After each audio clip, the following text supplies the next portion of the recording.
நம்ம இன்றைக்கி ஒரு ஸ்நாக் ரெசிபி தான் பண்ண போகிறோம். நல்லா ஹெல்த்தியான ஸ்நாக் ரெசிபி சம்பா ரவை வச்சு நம்ம செய்ய போகிறோம். அதுக்கு நான் 1 கப் சம்பா ரவை எடுத்திருக்கேன். ஒரு 1/2 அன் ஹவர் ஊற வச்சுருக்கேன். இப்போ நம்ம இதை தண்ணி வடிகட்டி வச்சுக்குவோம்.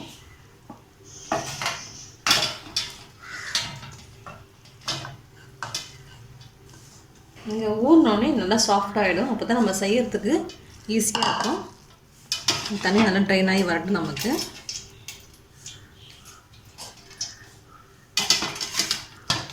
இதுக்கு தேவையானது நான் கொஞ்சமாக கேரட் துருவி வச்சுருக்கேன், பட்டாணி எடுத்திருக்கேன், 1 ஸ்பூன் இஞ்சி பூண்டு விழுது எடுத்திருக்கேன், கொஞ்சமாக கருவேப்பிலை எடுத்திருக்கேன், வெங்காயம் 2 எடுத்திருக்கேன், 2 பச்சை மிளகாய் எடுத்திருக்கேன். நம்ம ஃபஸ்ட்டு இதை ட்ரைன் பண்ணிவிட்டு இது எப்படி பண்ணுறதுன்னு பார்க்கலாம்.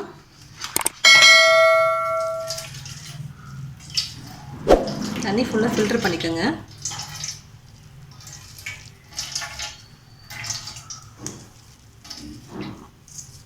இதில் கொஞ்சமாக நம்ம எடுத்து ஒரு பாதி அளவுக்கு எடுத்து நம்ம அரைச்சிக்கலாம். அப்போ தான் நமக்கு செய்யறதுக்கு கரெக்டாக இருக்கும். அது மீதி கொஞ்சமாக நம்ம அப்படியே எடுத்துக்கலாம். தண்ணியை நம்ம ஊற்றிடுவோம். மீதி இருக்கிறத வச்சுக்கலாம். நான் கொஞ்சமாக எடுத்துருக்கேன். இதை நம்ம கொஞ்சம் அரைச்சி எடுத்துக்கலாம். மிக்சியில் போட்டு அரைச்சி எடுத்துப்போம். பாருங்கள், நம்ம அரைச்சி எடுத்தோம். இப்போ எப்படி செய்யுதுன்னு பார்க்கலாம். நம்ம எண்ணெய் காஞ்சிடுச்சு. நம்ம இதை கடுகு ஆட் பண்ணியிருக்கோம்.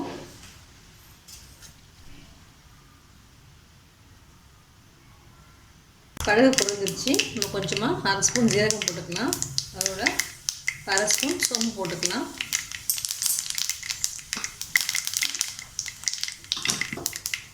கொஞ்சமாக கருவேப்பிலை போட்டுக்குவாங்க. கருவேப்பிலை கொஞ்சமாக நறுக்கி போட்டுக்கோங்க.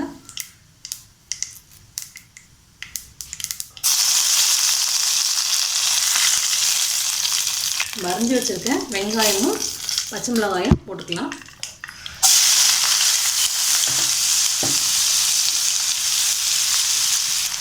உப்பு கொஞ்சம் ஆட் பண்ணிப்போம். நல்லா வதங்கட்டும். இந்த இஞ்சி பூண்டு பேஸ்ட் 1/2 ஸ்பூன் போட்டுப்போம். நல்லா மிக்ஸ் பண்ணிப்போம். இஞ்சி பூண்டோட பச்சை வாசனைலாம் போட்டோம். கொஞ்சமாக மஞ்சள் பொடி ஆட் பண்ணிப்போம்.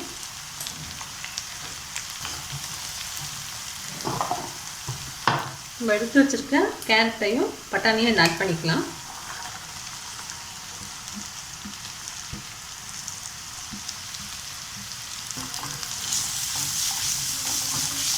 ஒரு 1/2 ஸ்பூன் காஷ்மீர் மிளகாய்த்தூள் போட்டுக்கலாம்.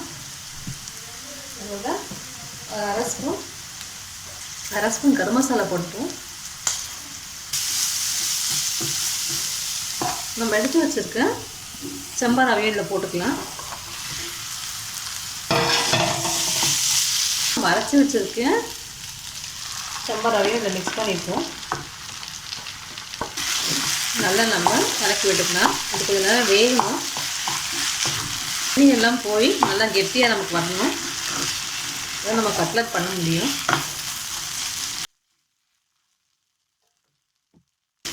இதை கொஞ்சமாக தண்ணி தெளிச்சிக்கலாம்.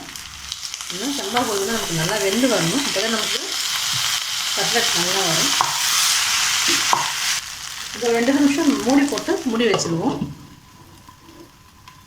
வெந்துச்சான்னு பார்க்கலாம்.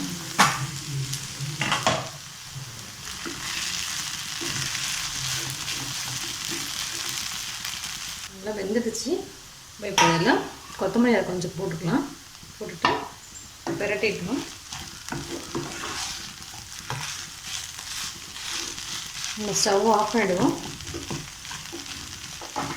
இது நல்லா ஆறணும். ஆனதுக்கப்புறமா நம்ம ஆன் பண்ணிக்கலாம். வெயிட் பண்ணுவோம். பாருங்கள், நம்மளோட மாவு ரெடி ஆகிடுச்சு. அதெல்லாம் ஆறிடுச்சு. நல்லா நான் பிசைஞ்சு எடுத்துக்கலாம். இதில் உப்பு எல்லாம் கரெக்டாக்கான்னு பார்த்துக்கோங்க. நான் இதுக்கு கொஞ்சமாக பிரெட் க்ரம்ஸ் எடுத்துருக்கேன். அதோட மைதா மாவில் கொஞ்சமாக தண்ணி ஊற்றி டிப் பண்ணதுக்காக வச்சுருக்கேன். இப்போ நம்ம இதை கொஞ்சமாக எடுத்து ரவுண்ட் ஷேப்போ நம்ம என்ன ஷேப் பண்ணிக்கிறோமோ அந்த ஷேப்புக்கு நீங்கள் எடுத்துருங்க. நாளைக்கு ரவுண்ட் ஷேப் தான் பண்ண போகிறேன். பாருங்க, இதை நம்ம மாவில் முக்கிடுவோம். இட்டு பிரெட் க்ரம்ஸில் போட்டு முக்கிட்டு எடுத்து வச்சிடலாம். மாவு ரெடி ஆயிடுச்சு. நம்ம இதே மாதிரி எல்லா உருண்டைகளும் ரெடி பண்ணிக்கலாம்.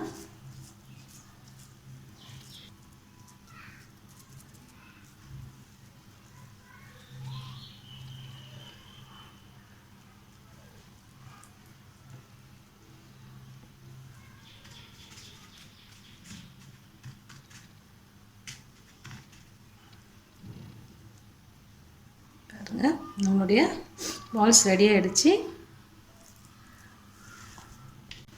பாருங்கள், நம்மளோட கட்லெட்லாம் ரெடி ஆகிடுச்சு. எல்லாமே நல்லா பரண்டு வச்சாச்சு. இப்போ இது ஒரு 1/2 hour இல்லை 1 hour ஃப்ரிட்ஜில் வச்சுட்டுவோம். ஃப்ரிட்ஜில் வச்சுட்டு பண்ணால் தான் நல்லாயிருக்கும் உங்களுக்கு. அப்போ தான் அந்த ப்ரெட்டோடலாம் நமக்கு நல்லா ஒட்டும் இல்லை, இல்லைனா பிரிஞ்சு வந்து நம்ம பொரிக்கும் போது ஃபுல்லாக பிரிஞ்சு வந்துடும். அதனால் ஒரு 1 hour ஃப்ரிட்ஜில் வச்சுட்டு நம்ம அதுக்கப்புறமா பொரிச்சிக்கலாம். வெயிட் பண்ணுவோம்.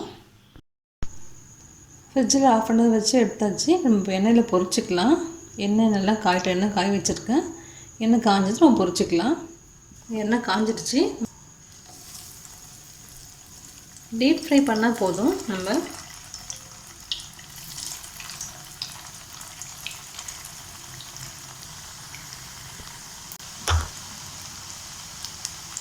திருப்பி போட்டுக்கலாம். அதை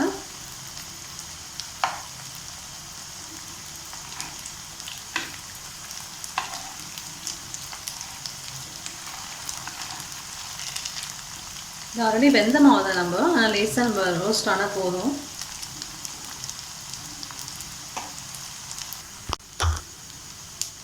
எடுத்துலாம் நல்லா ரோஸ்ட் ஆகிடுச்சு.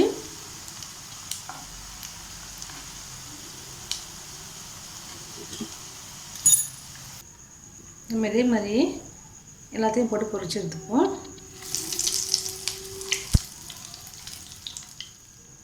பாருங்கள், நம்மளுடைய கட்லெட் ரெடி ஆகிடுச்சு. இது ரொம்ப சுலபமாக செய்யலாம். உடம்புக்கு ஹெல்த்தியும் கூட. நம்ம சம்பா ரவா தான் எடுத்துருக்கோம். சீக்கிரமாக செஞ்சிடலாம். செஞ்சு பாருங்கள். உங்கள் கமெண்ட்ஸ் சொல்லுங்கள். லைக் பண்ணுங்கள், ஷேர் பண்ணுங்கள். தேங்க்யூ.